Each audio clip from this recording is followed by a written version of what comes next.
अस्सलाम वालेकुम दोस्तों ये हमारे पास ऑटोमेटिक गाड़ी है।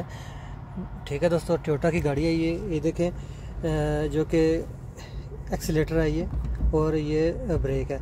जैसे हम एक्सीलेटर से पाँव उठाते हैं गाड़ी बंद हो जाती है। इसमें यह प्रॉब्लम आ रहा है। अगर आपके पास भी टोयोटा है, होंडा है, कोई भी गाड़ी है, किसी मॉडल की सुजुकी है, ठीक है, अगर उसमें एक्सीलेटर से पाँव उठाया गाड़ी स्टार्ट की, पाँव उठाया गाड़ी बंद होगी।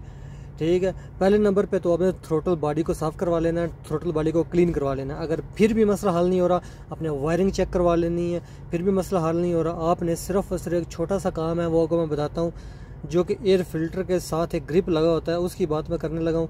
वो आपको बताता हूँ किस जगह पे क्या नाम है उसका। ठीक है, तो वो आपने उतार देना है। उसके बाद जैसे ही आप गाड़ी को सलम मारेंगे, एक्सीलेटर से पाँव उठा भी देंगे तो गाड़ी स्टार्ट हो जाएगी। ठीक है, ये दोस्तों हम गाड़ी के पास आ चुके हैं अभी।